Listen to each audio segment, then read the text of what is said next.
what's up, everybody? Thanks for coming out to the high road. Our guest today was Brody Wells. He is a native from Willard, and his story is a fascinating one. He has lived there, and his family, their legacy, has been there for generations upon generations, over 150 years. They came over with the early pioneers. His great, I don't know how many greats I'm supposed to say, grandfather was the first white child born among Native Americans. They came over with the pioneers on the old Mormon trails, and they built themselves a legacy from rock quarries to his company today, which is Endurance Metal Roofing. Brody Wells is a fascinating human being who grew up with a loving family, and they were able to show him a path forward that didn't rely on their previous success, but they taught him how to build a life of his own despite being surrounded by that wealth and success. So it's a fascinating story. I hope you enjoy it. What do you see as the greatest challenge that you face as a young entrepreneur in the world today? There's not like a lot of care and pride with it. So I feel like that's one thing that's the hardest for us right now is that. Good old government. The old government is where they come in and they just take it from you. And that's basically it. And they pay you what they feel is fair. They pay you pennies on the dollar, but they say it's fair, right? I want to build Brody Wells' legacy.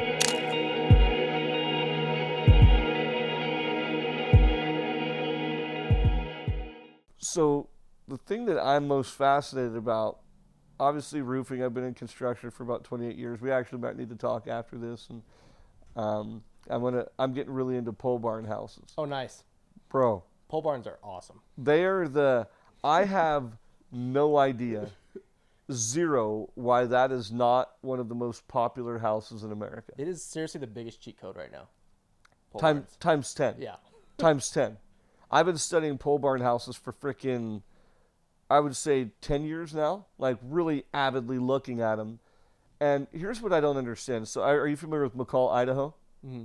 And you 10, 12 foot of snow up there. And they require wood on the exterior of all your homes. Mm-hmm. And they're like, oh, we want to keep it a certain look, and we want it to look nice. And then you go drive through McCall's a resort town, and now all the fancy folks are moving in and pushing everybody out, right? All the people who could afford to live there. I remember you could get 3.5 acres for $49,000 5 years ago, before COVID.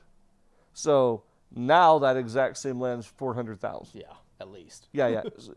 It's just, everybody was like, hey, I can work from home. And so if I'm going to work from home, why don't I live in this beautiful area? And you drive, anyway, going back to the wood part, you drive up through these neighborhoods and they're just rotten wood. Not everywhere, but it looks more disheveled, like it's falling apart in areas. And the cities, when you try to get, I've been trying for 10 years to get wood on the outside of structures, but the HOAs won't allow it because the code, when they wrote it, was anybody who did metal on the outside of your house was corrugated metal like a chicken coop. Mm-hmm. They're like, well, we don't want chicken coop houses here. Yeah. And this right here is a microcosm of government.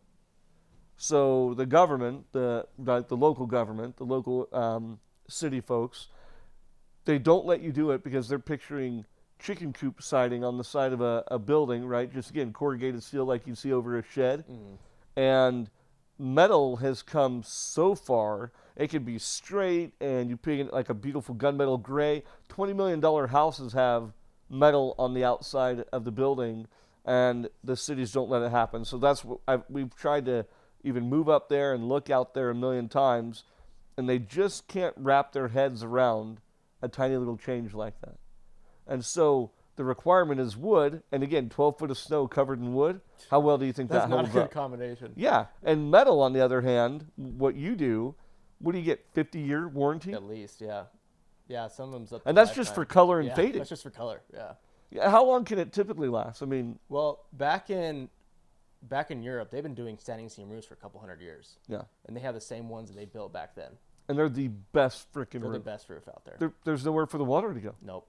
They're completely mechanically seamed, depending on what you need to get, and there's no water that can even penetrate it. And you're dealing with heavier gauge metal anyway. Yep. And so even if hail or some big giant storm comes through, like, it's totally fine. Yeah, and so standing seam roofs, so you have your shingles that you lay over the top of each other, and those are asphalt shingles, and those deteriorate. And they say 30 years. Nobody gets 30 years out of a roof. because they come in and look at it and then they say, oh, yeah, you got, you've been up here 20 years. It's maybe got a year or two left. That's always what happens when they look at your roof. The shingles start crumbling, and that's by design because you got to keep buying more roofing. Exactly. But with a standing seam roof, they take the metal, it overlaps, and they fold it up and over, and then it pinches. So the only way for water to ever penetrate or get inside, which it can't, it would have to defy gravity. It would have to go up, over, and down, and then try to get to your roof deck. Mm-hmm. Pretty accurate? Yeah, pretty accurate. Yeah. And so I just did a standing seam roof on a pole barn we built, and you look at it, and it's just smooth, and it's really beautiful, and there's nowhere for the water to go. Just the only way is down. Yeah, and so you could have that roof, because if you can protect the roof, and this is what people don't get about pole barn house. You can tell I'm excited about them. Yeah, this is what we were supposed to talk about today, but pole barn houses are and they're fast, and they can be beautiful, and I should show you pictures sometime of what we built. The siding of a pole barn house is done in a week. And if you build it smart and you don't do all these extra eaves and valleys and things that cause, ice dams and problems, you basically have a house that can, for the most part, never leak. It'll rust and rot and fall apart, but that would take, honestly, it'll never happen if you paint it. Yeah. Is that a pretty fair statement? Yeah. Because a piece of steel, and it's not going anywhere if you keep it coated. But it's 50 years, right? Yep. On standard metal? Standard metal paint is 50 years. Is what the film and that's not from rust. That's just that's rust chalk and fading. And fade. Huh? Chalk and fade. Yeah, and it doesn't rust. No. If it's if it has that zinc coating on it, it's not going to rust. And unless it's bare metal, it's not going to rust. Yeah, and as long as you're still painting it, you could paint it every 30 years. So you're basically painting your house, and it's a simple paint job, and you're done for another couple decades probably. Yeah, basically the only thing you'd have to replace, because most pole barns are done with an exposed fastener on the siding and stuff. Mm-hmm. The only thing you have to do is replace those little rubber gaskets, but that would take you a day to do all those. Oh, you mean where you punch through? Where you punch through, yeah. Yeah, unless you do on the higher end stuff. Unless you do standing seam on the walls and stuff, which is really expensive.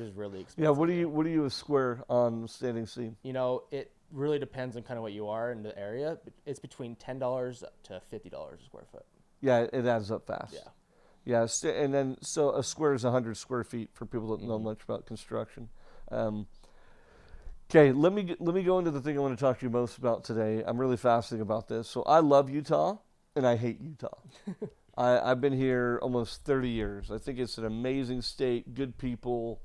There's also some real hypocritical douchebags, a lot of superficialness, that kind of stuff. You've been in Utah. You're probably the longest resident, or the oldest resident.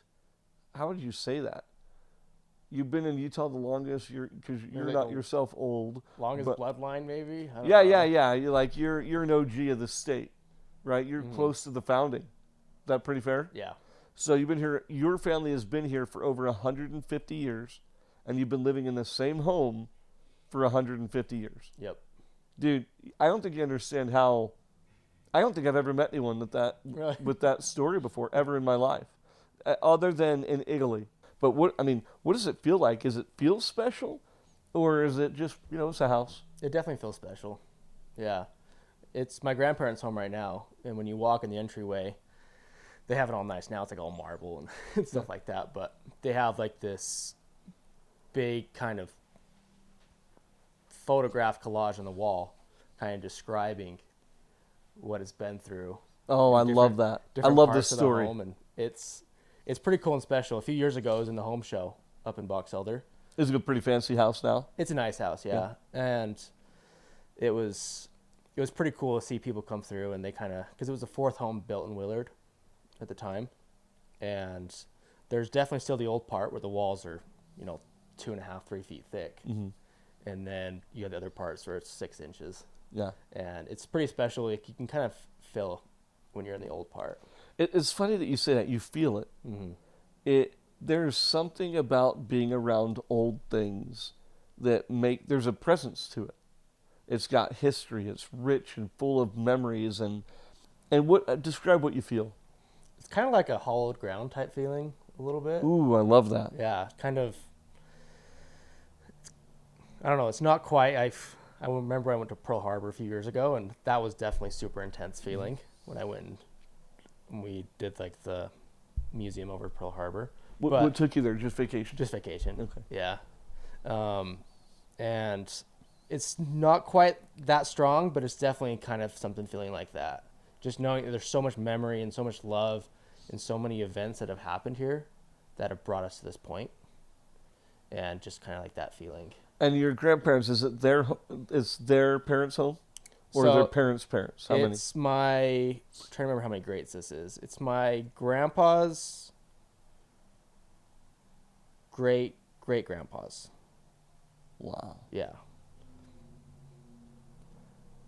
So grandpa's great-great-grandpa. Is that many generations removed? It's either great-grandpa or great-great-grandpa. So right now it is inhabited by the great-great-great-grandpa.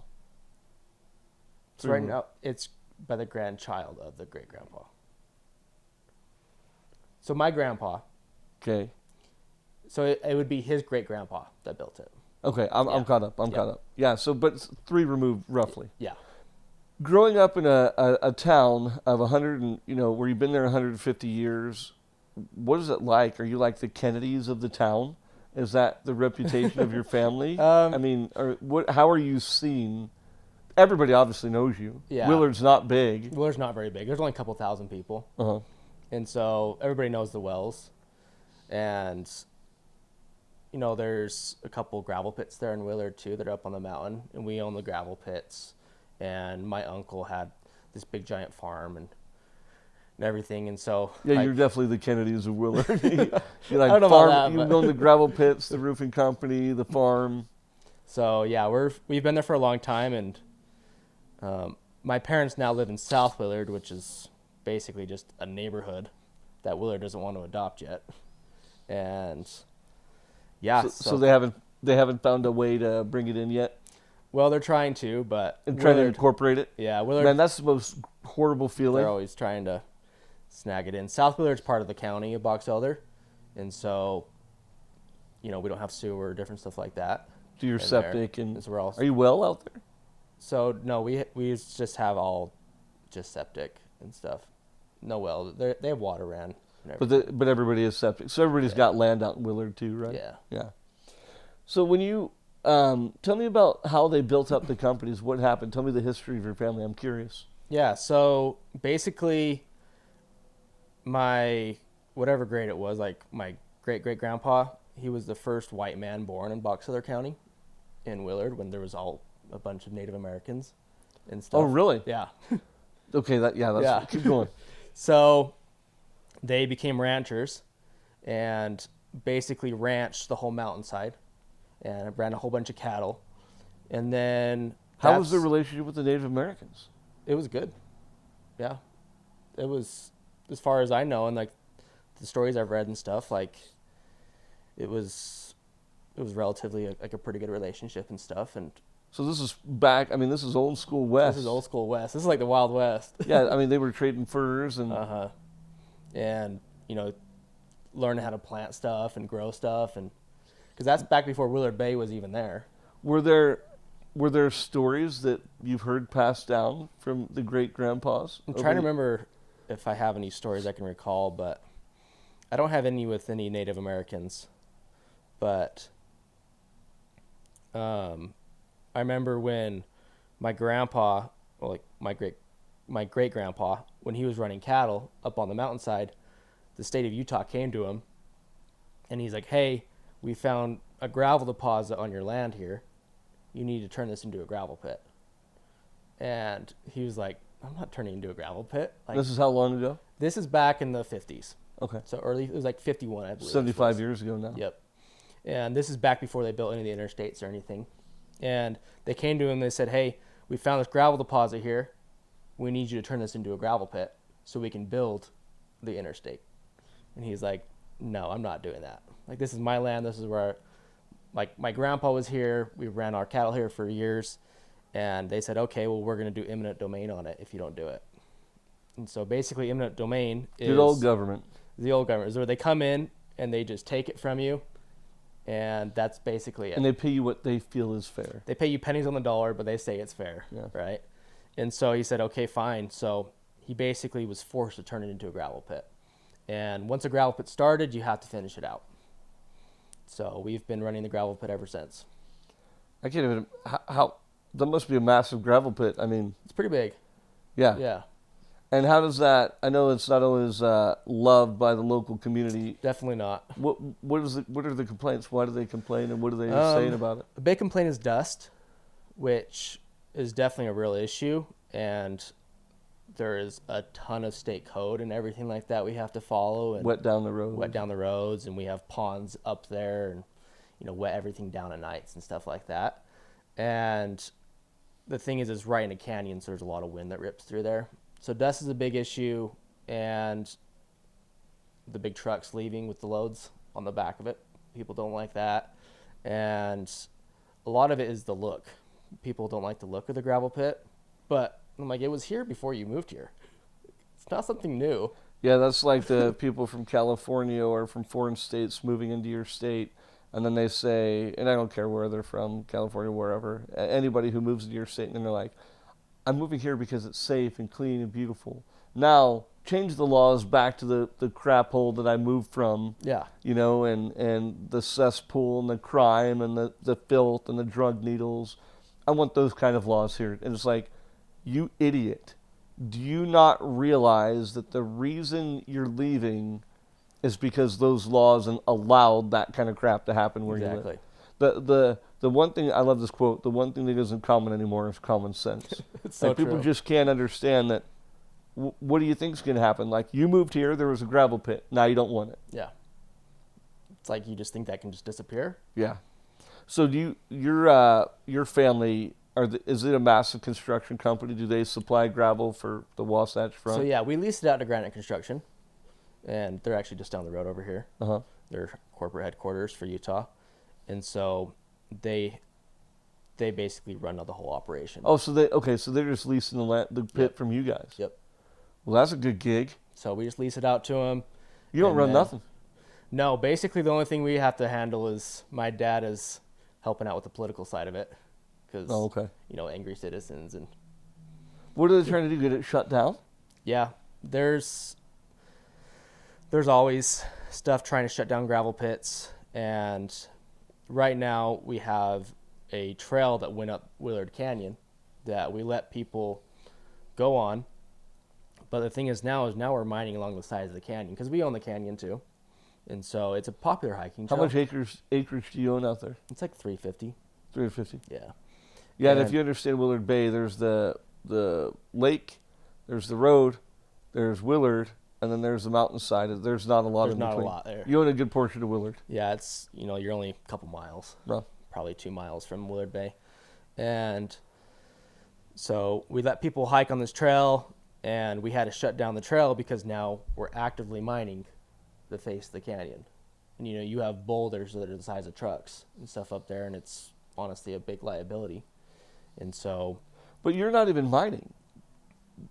granted is, Granted is. Yeah. You're just allowing it. yep. And so that's why we have to, with the landowners and the mining company, they have to work together on all this stuff. So is the city trying to shut you down too? So we're actually in county.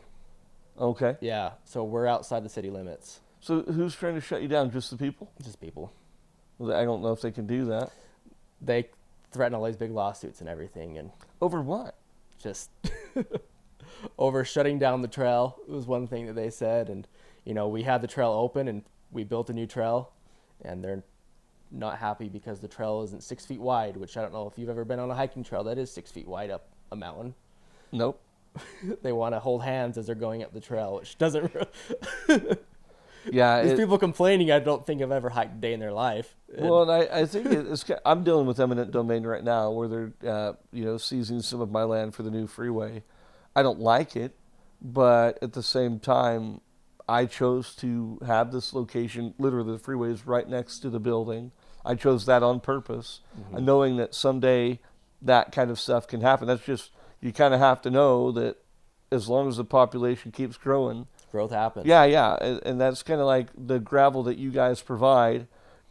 I mean, I'm old school too. Like I like keeping country. Mm-hmm. I can't stand it when they annex or or incorporate an area into the city, and then the corrupt government folks start making all these rules and laws that always seem to benefit them more than anybody else, right? Half the time government officials are in construction in some form or another. But you have to have roads. Where do they think the roads come from? Where do they think these paths come from? Exactly. They have to come from somewhere. Yeah, like they don't just magically appear one day. Yeah, it's like we talked about with the trash earlier. It's like you throw in all this food and garbage and waste away. Where do you think it's going to go? And then the people complain about having a landfill. So you guys have been involved in construction, and you guys have the roofing company, the gravel pit that you guys lease out. You have do you still ranch out there and farm? My uncle is still farming and stuff. Yeah. So what did you grow up? What was growing up? Give me your last name one more time. Wells. What was it like growing up a Wells in Willard? In school, how are you seen? Are people mad at you all the time, or is it? Not really. We went to school. It's small enough to where we go to Brigham City for our high school and everything. Oh, okay. And so most of the time, people don't really even know what a gravel pit is. Sure. Half the time, it's mostly like their parents and grandparents. They're having to deal with it. So honestly, it was nothing different. But the day-to-day, being kind of part of a dynasty for that, are you the oldest family from Willard? We're one of them? One of them, yeah. Is it any really unique, or is it just kind of normal? I'm more fascinated by it because you just never meet anybody that stays in the same home, in the same area. We moved 7 times growing up. Gotcha. We were poor at most of the time. And so, well, actually, no, we were always poor. My parents were horrible with money. It's hard for me to imagine staying put in a place for that long.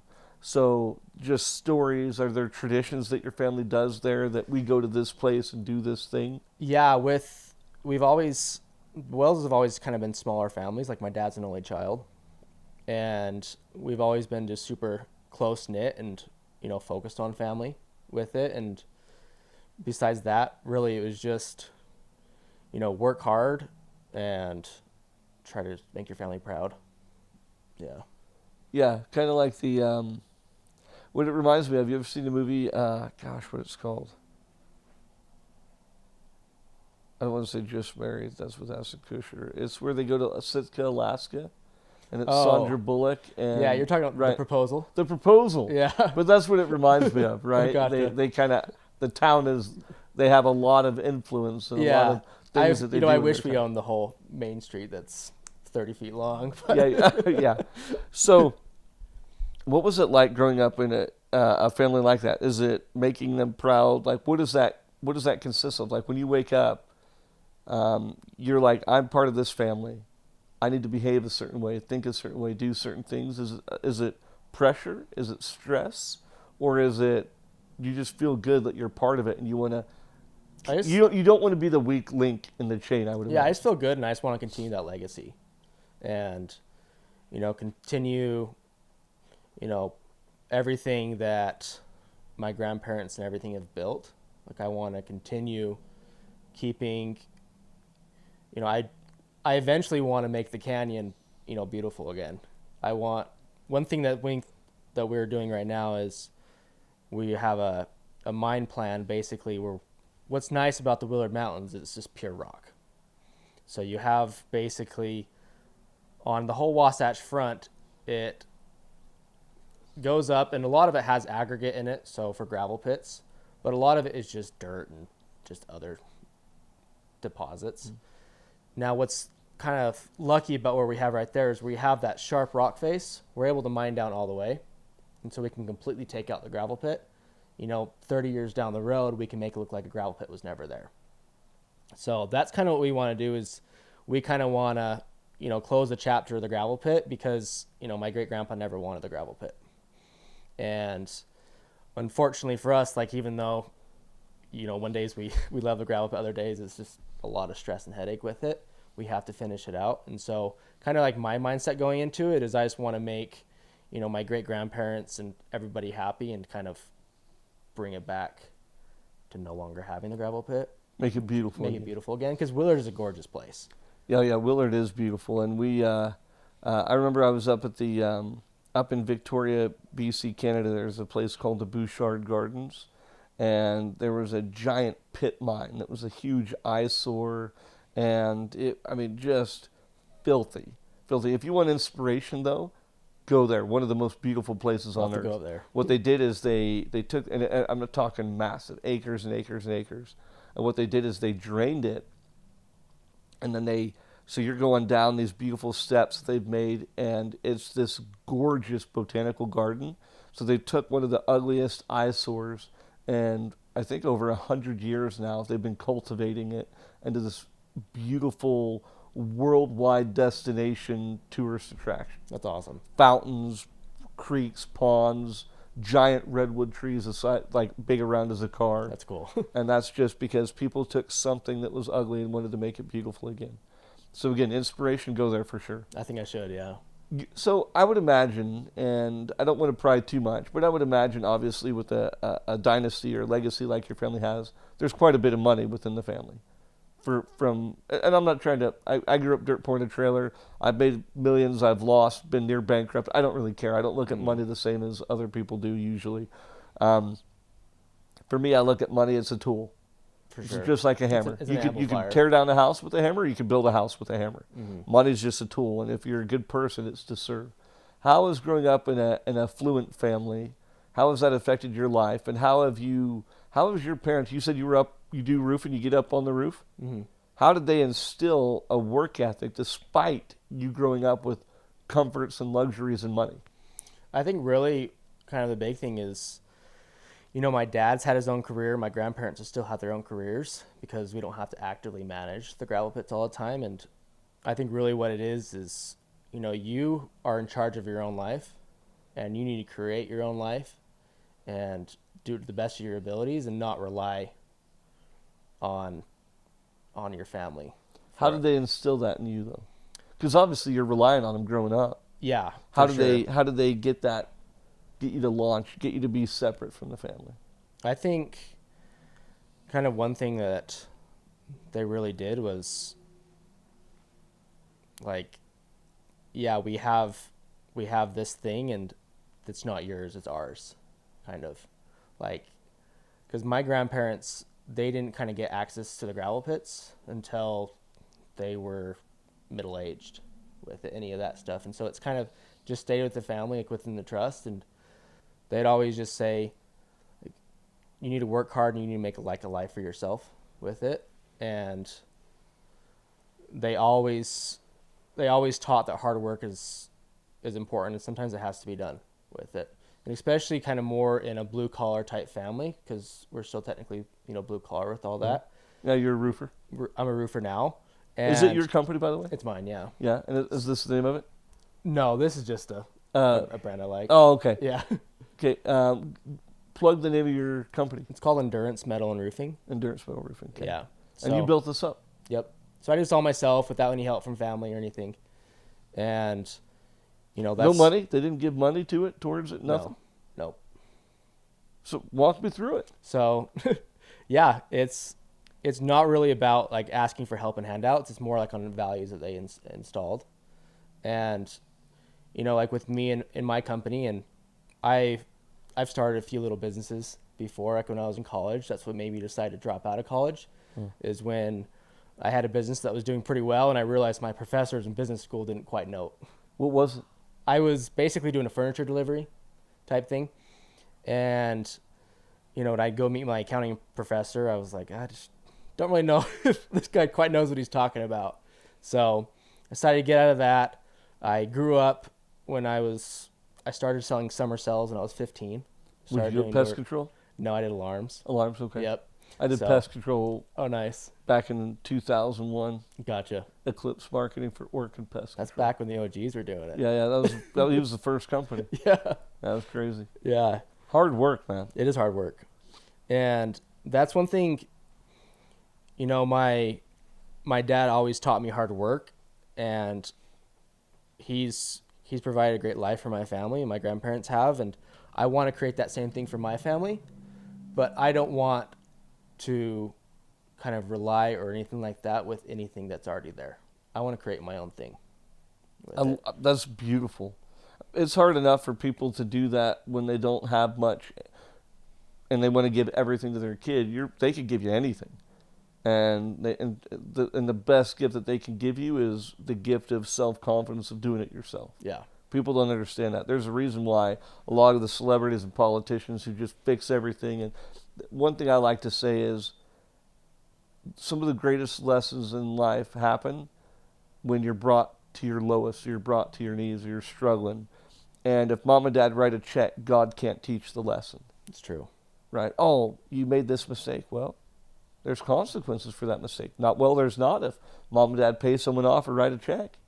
Nothing happens. Mm-hmm. There's no pain. Pain is the price of, it gives you the blueprint of how to do it right. Definitely. So you did the summer sales thing. Obviously, that gave you a little chunk of money. And you were doing furniture delivery. How did that how did that graduate into roofing? Where did that change take place? I was living up in Logan doing furniture delivery, and a friend reached out about going back into summer cells, and I was like, I don't know if I want to do that, but it's a really good way to make quick money. Yeah. With it. So I sold solar down in California for a couple of years. That's a tough sale. That's a big sale. It's a big sale, yeah. So it's not quite like alarms or pest control where there's you're getting 1 or 2 a day. You can definitely get that with solar sometimes, but kind of the big thing is just being authentic to yourself. Because people can definitely read authenticity. I call it don't set off the BS meter. Exactly. Like there's definitely certain things you need to do in order to gain their trust at the beginning, because you only have a couple of seconds to kind of really engage them. There's just certain psychological things you have to do, but like what?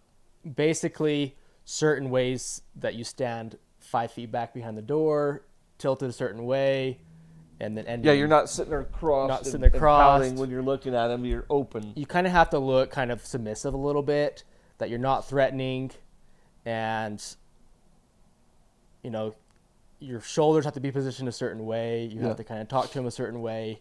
You got to bring them out of the house, kind of get them out of their comfort zone.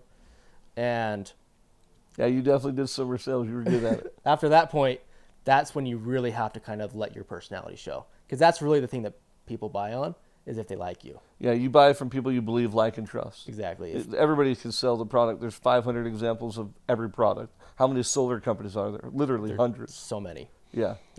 I was like, if I was selling to a military guy, I'd be like, hey, this is what it is, blah, blah, blah, facts, give it to me straight. And it'd literally be like, what do you think? Yes. What do you think? No. Why do you like this? Good. Okay, I'll take it. Bye. It's like really straightforward. And then it'd be like a sweet old lady. Well, do you have, are there ants or problems? Well, sweetie, I've got these ants, and it's just as much more, because at the end of the day, people want to be communicated in the way that they're most comfortable. And that's what you're really trying to do is bad reps deceive. Good reps are just trying to pull the bricks out of the wall that prevents you two from communicating honestly with each other. 1,000%. And a good sales rep is just, again, if you're honest and you're confident, you get really good at just getting people to have an open, honest conversation. And the irony of that is that's where your best deals happen, is where you're just being honest with each other. Definitely. And you have to be willing to walk away if it's not a good deal for them. Exactly. One thing that I always have kind of had the mentality of I want to have somebody's best interest at heart. If this deal is honestly not that good for them, I'm not going to sell them. It's not worth me making X amount of money off this person to corrupt my integrity with it. And I feel like people can see that a lot of the time. Well, as you can see it. Definitely. The greatest challenge that people face is looking in the mirror. People say that all the time, but I don't think people really grasp what that means. When you look in the mirror, you're either going to like yourself or you're going to be disgusted or disappointed in yourself. You can't run from yourself. And so you might as well like yourself, because you got to live with yourself every single day, 24/7. There's nowhere to run. It's true. And people trade their dignity and their integrity all the time for a buck.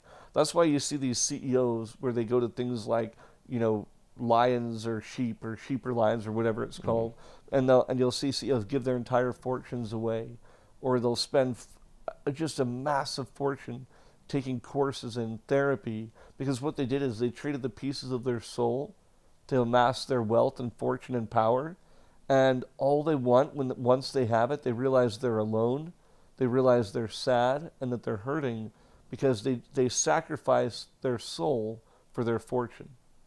I think kind of one thing that, my family's instilled in me is like honesty is key. Like, you have to be honest with yourself and honest with other people. And if you have good dealings, then like karma's real. And if you have good dealings with other people, like if you're honest with yourself and honest with God, then you can kind of go forward with kind of like that faith and courage with it. But were you religious? Yeah. How were you raised? My family, they came over here with the pioneers, but then my grandparents, Like my full-on dad wagon train. full-on wagon train coming over, and my grandparents and my dad were not active growing up. You mean Mormon or LDS? Mormon, yeah, or Okay. LDS, yep. So they were not active in the church, but they still like my grandparents loved the values of the church, so they still instilled those values in my dad. But my mom, she grew up LDS or part of the church, and they got married, and my dad converted when I was 15. And all growing up, I remember my dad, I was always thinking, I'm like, my dad's better than most of these other guys that I see who are, a part of our ward, our congregation. Yeah. Being Mormon doesn't mean jack crap. No, I'm like, my dad is this amazing human, but yet he's not a part of this. And then he became active, and he's just really real with people and just shares his vulnerable side because he's had a hard life too, going through, different stuff. And he's just really real and honest. And he became elders quorum president in their ward, which is kind of over the men of the group. And it was so amazing to see because he was just so real and honest with people that people was like really congregated to him and really stuck to it. And so where do you think that comes from? Why was he that way? I definitely think he was that way because of the way his parents taught him to grow up. And like, he still had a great life growing up. Like, they definitely bought him lots of fun toys and stuff, but they always, like, he started working when he was 14, and he had a full-time job right out of high school, working to provide for my mom and us. And he's always worked as much as he could to provide for us. And I definitely think that's because of his parents, and they always worked as much as they could to provide for him. And they taught those same values. What we have is not yours. Exactly. This is ours. You need to find your own path forward. Mm-hmm. I'm glad to hear that. I'm teaching my kiddos that. I'm not paying for your college. I'm not paying for your car.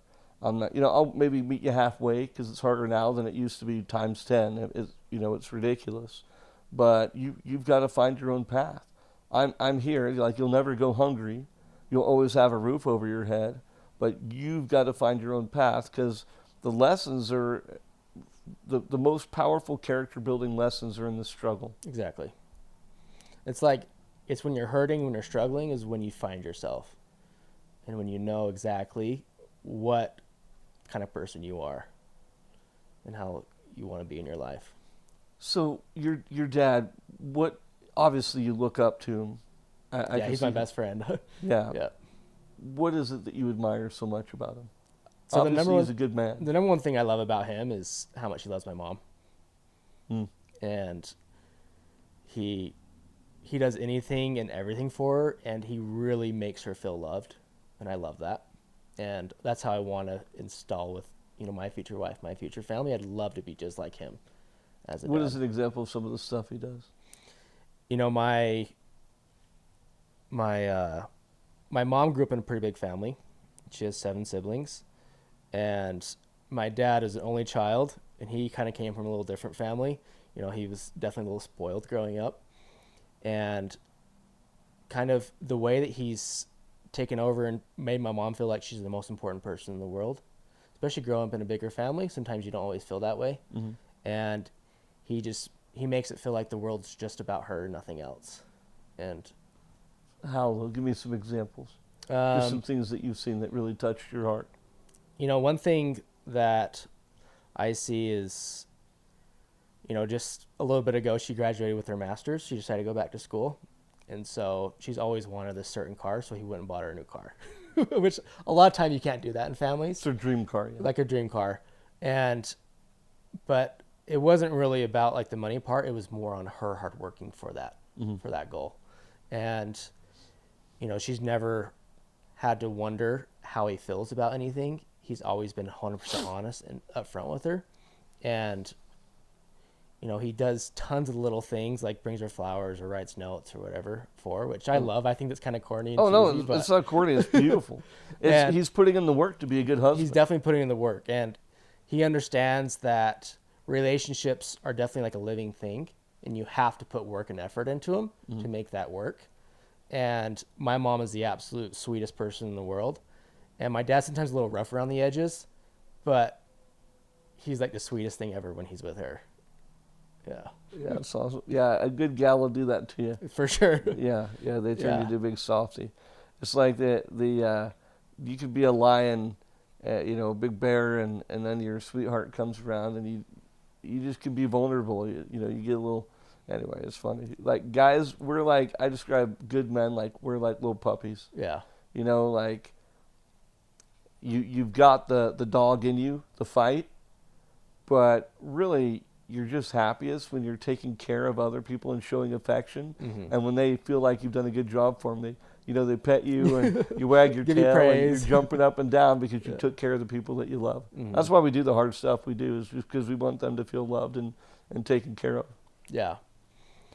So as you built your company, obviously these values are instilled in you, the hard work, that, being honest. So how did the roofing company start, and how did you build that up? So, yeah, after I worked in California for a couple of years, my first 2 years were pretty good, and my third year was definitely not good for the industry. There was a lot of laws that got passed in California, and so I kind of lost all of my money trying to make it work for it. So I kind of started at ground zero again. Mm-hmm. And I moved back up here, and I started working for a metal distributor, to where I'd basically sell metal to big giant roofers around the West Coast. And when I was in California, I got pretty familiar with roofing and stuff, because obviously I'm selling solar panels, which most of the time go on the roof. Yeah. And sold a few roofs here and there. And when I came back and kind of went more on the distributor side, selling to roofers, I realized that there was a big gap in Utah with metal roofing. Especially in the East Coast, metal roofing is really popular. It takes a couple of years for stuff on the East Coast to hit over here to the West. We're always a little bit behind. Yeah, we're always a couple years behind. And so I saw a big gap in the market, and I saw that a lot of, metal roofing companies here in Utah were cutting corners, and they're using cheap materials and charging expensive prices. And so through my time there, I met the best crews in the industry and decided to go on my own and kind of take them over as mine and go out with that. So when you say best crews, like you recruited people from California, brought them up here? No, just like working around here in Utah. Oh, okay. Yeah. So just being a distributor, you were meeting people, building relationships. Yeah, I'd have to go direct to the roofers and sell them on our metal. How big of an outfit are you now? So I have a metal crew and then just 2 shingle crews that we do. And you do all roofing, shingles and metal? Yeah, shingles, metal, TPO, membrane stuff. But we're just kind of slowly getting into commercial right now. We have our first commercial project we're working on. And yeah, we're still pretty new. I started this about just under 2 years ago. So raised panel, typically when people hear that, they think, oh, can't afford it. It's super expensive metal, because they think lifetime roof. And when you hear lifetime, you think expensive. Crazy money. How much more is a metal roof than a shingle roof, typically? I sell some metal roofs for the same price I sell shingle roofs to people. Raised panel? Mm-hmm. For like a standing seam type project, there's a lot of times where... What do you add on a standing seam, like a square? If it's just a gable? If it's just a normal gable roof, yeah. If you want kind of like a basic one, you're about $13 to $15 a square foot. Like a 412 pitch or 512 pitch? Yeah, you're between like $13 to $14 a square foot, around there. And some shingle guys will charge around that price for shingle roofs, which is absolutely insane to me. And so the gap between shingle roofs and metal roof isn't actually that big as far as cost difference, but the longevity of the roof is completely different. Yeah, it really is a lifetime roof. It's a lifetime roof, Yeah. And especially right now where metal roofing is starting to get more popular is because you're having these homeowners realize that prices are changing so fast on anything and everything that they really have no idea what a roof's going to cost in 30 years. When asphalt shingles are petroleum based. Exactly. And their asphalt roofs are not waterproof. Like, they're just meant to shed water off. Yeah. That's all they do. Well, and if anybody questions that, go pour roof water on shingles on a hot day. It literally just sucks it right up. Sucks it right up. And the waterproofing thing is underneath the shingles, which isn't still fully waterproof, but The little tar part. the tar paper, yeah. So yeah, the gap between shingle and metal is not really that big, except for the longevity of it. That's where the big difference comes in. Okay, so what makes your company different? Obviously, you got great crew. Your pricing sounds really fair. What makes your company different at the end of the day? Like, what do you aspire to do with your company? Yeah, so one thing that we do that's a little different is we have a full custom trim shop we bring on site to your home. And so most metal roofing companies, they just pre-order all the material before the house. But the thing is, every house is the same. Every house has different corners and cuts. And what we do is we install metal the way that they did for hundreds of years back in Europe, is no exposed fasteners on standing seam roofs. And so we're just doing mechanically fastened, especially like around the eaves. Has that little crimper. Around the crimper. Yeah. You know, we're not drilling holes in the panel, which you'd be surprised at how many guys still do that. Well, yeah, because they use the, not CBR or whatever it is, where they use basically the stuff that's meant for the walls on the roof. Mm-hmm. Have you seen that, where they'll use the fasteners and... Yep. Yeah, and Throw it it's on just there. like, what do you think's going to happen with 5,000 screws and an OSB roof deck? Exactly. It's just meant to fail. Yeah, and it's like, well, and the snow pushes it down, and then it expands and contracts a little bit with the heat and cold. It's like, what do you think's going to happen over time? Yeah, it's crazy. You know, I go up to these big homes in Park City, and they're like, oh, yeah, we just got this brand new roof on, which their roof sometimes costs more than the average homeowner's house. Yep. Right? Yep. And Yeah, I you go can up, spend a lot of money on a metal spend roof. a lot of money on a metal roof. And so I go up and look at it, and, you know, there's just, the guys just drilled holes everywhere, just screw stuff down, and it's just, and the homeowner just thinks they got an awesome roof, which, yeah, for the time being it is, but it's not really the way the metal roof's designed to be. Sure. So what legacy do you want to leave behind for your company? I mean, what do you envision? So basically with Endurance, I want to grow it and be the biggest metal roofer in Utah. And especially right now, we're kind of babies in the pool with it. And I would love to have it to where, you know, my kids, they can see that I went through the suck and I built a company up, and that they can either try to join it in or they can make their own thing out of their lives with it. And so I have no plans of ever, you know, trying to exit or anything like that. I think it's fun to build something and see how it goes. Do you have brothers and sisters? I have one sister. And is she as ambitious as you are? Yeah, she is. She has her own graphic design. She does freelance. Okay. Yeah. And they just instill the entrepreneurial spirit. It sounds like through your whole family. Mm-hmm. What'd your old man do again? He's a steel drafter, so he basically does steel design. He like manages a team for. They do stuff for like SpaceX, stuff like that. And so the lease from the quarry, that just eventually go to your pops, then it'll go to you, or do they break it up for you and your sister? How do they do something? It'll be between me and my sister. Yeah, and then it just basically that lease, that relationship just stays. Mm-hmm. But the coolest part, and I love this, and I'm trying to do this for my kiddos, is that that's theirs. That's good for them. Mm-hmm. But you live your life, you build your success, you create your own story, and then after it's all said and done, here's a gift at the end of the adventure. Yeah. After you've already pretty much raised your kids, and you don't. And the coolest part too is you don't even need it by the time you get it, and I think that's the really important part. Yeah, I'd love to get to that point where I don't have to ever worry about it, you know, and just kind of have like that's nice to get. And because I just don't want to have the mentality of kind of expecting that, you know, just knowing at the end of the day, like when I'm 60 years old or whatever, then I can start getting that. Like, that's a long time to live with just being a lazy lifestyle. What it sounds like is kind of a rite of passage. Kind of, yeah. To be a part of your family, to bring honor and respect to the family name, to yourself. Don't need it. I'm good, Mom and Dad.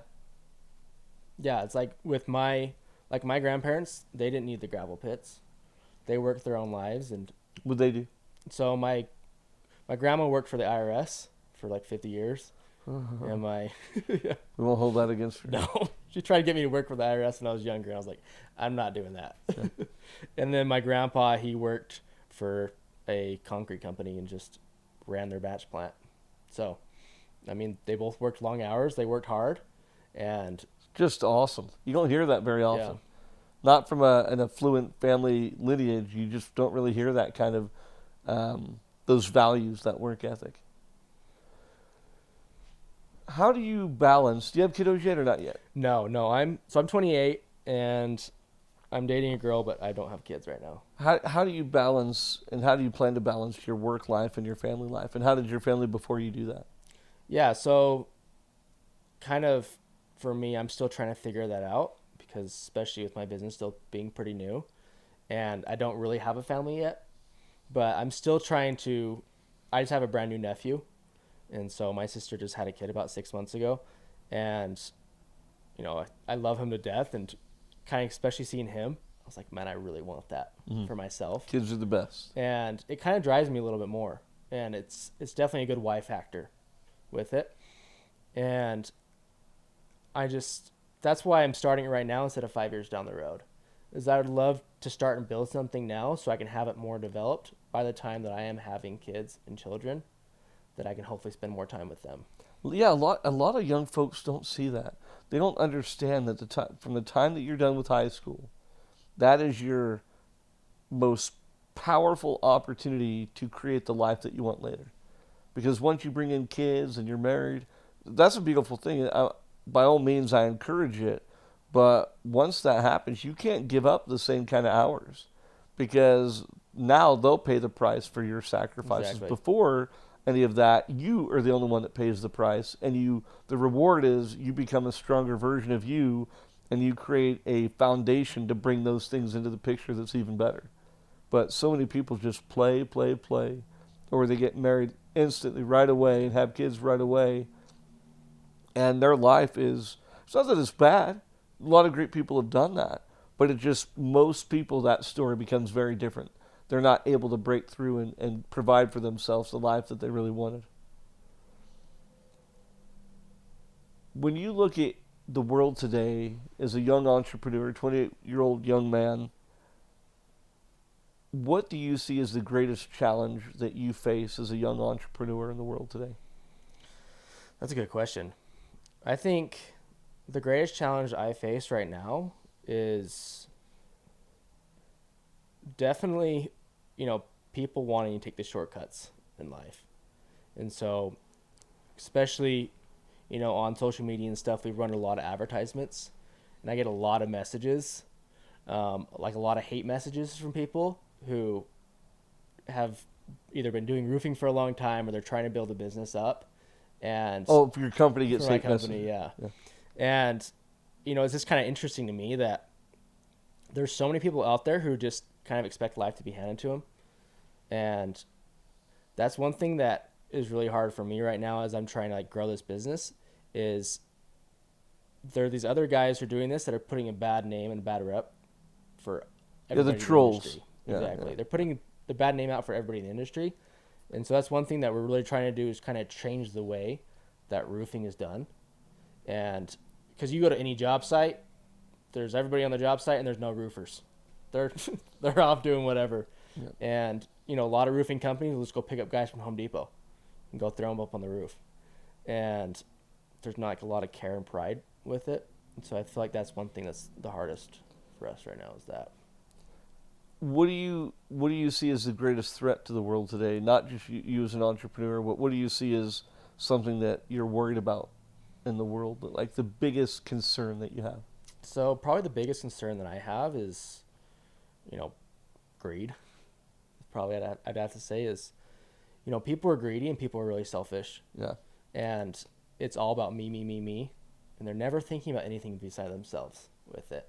And a lot of people are saying, oh, AI is going to be the thing that's taking over stuff. And, you know, a lot of times it's people being greedy or stuff like that is why AI is going to take over certain things with it, is they're wanting more money for themselves. Corporations, governments, human greed, money, power, it's always the same. If there's, you know, if that's how it's been for thousands of years. Yeah. That's one thing I think is important too, like on looking back on history and stuff is, you know, for thousands of years, people have gone through the same exact problems. Like they just want to feel loved. They just want to have a good life. They want to provide. And for thousands of years, these people have gone through the same problems. And all these people now today are trying to forget all the history that we've had in the world. But the same thing's going to happen with now. It's no temptation save is common to man. The same temptations, the same things that people go after. I always look at it like whatever God creates that's beautiful, the devil has to have an equal and opposite opportunity to pervert that thing, right? Light, darkness, you know, ambition, greed, love, lust, like whatever is beautiful has to have, and it has to, or it wouldn't be true agency. You couldn't choose if it was 90% one thing all the time. Exactly. What are you most excited about? What do you pinch yourself when you get up in the morning and say, hey, I can't wait? Yeah, so it changes a lot. You know, back in the day, I would love to wake up, and I used to have a shopping addiction back when I did summer sales. And so like, I kind of instill that in kids. Yeah. So I would be really excited to go out and just like buy new cool clothes or whatever like that. And it was a very superficial type of way of thinking. And now the thing that excites me is honestly, it's, you know, getting up there and meeting people and kind of educating them on the way the market of roofing should be. But the number one thing is just knowing that I have a higher purpose and I want to achieve that with it. And knowing that the decisions that I make today are going to affect me 5, 10, 15 years down the road.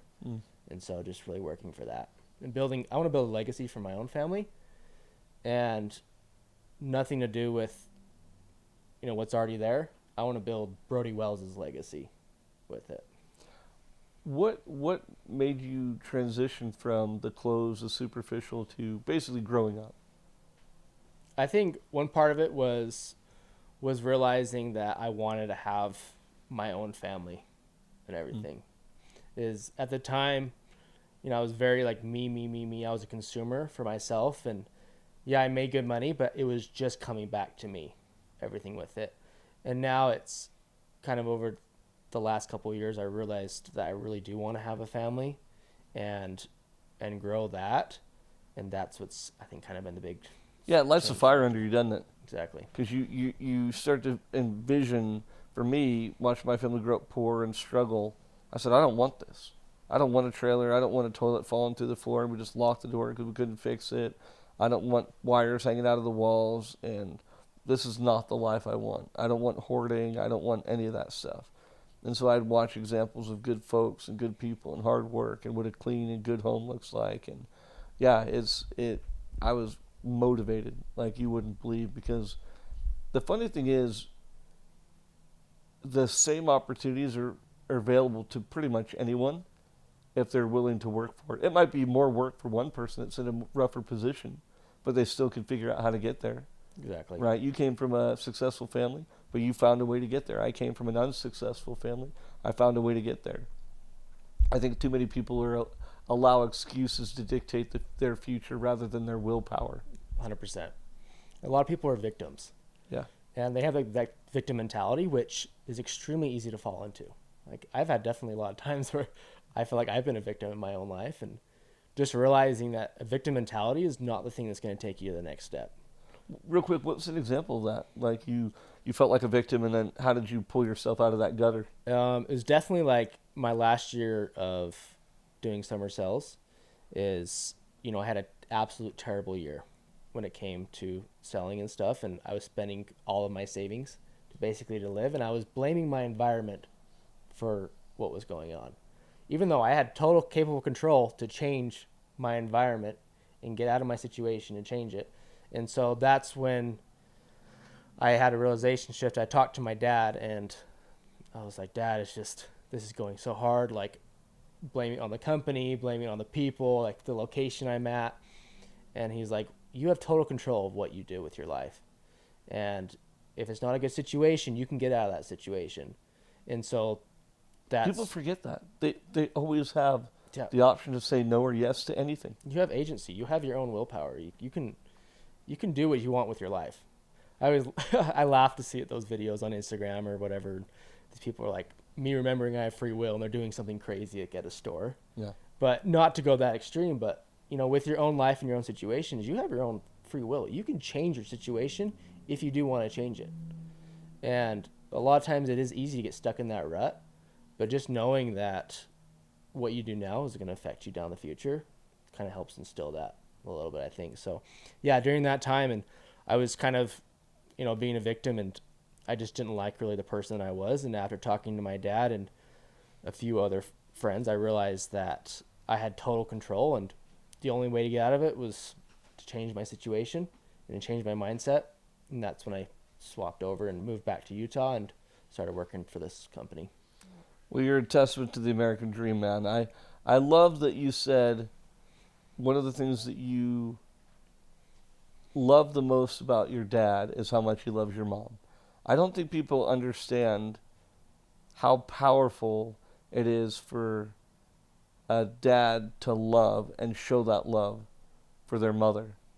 Because that foundation, would you say that was the strongest part of your foundation growing up, that For and your sure. faith? Yep.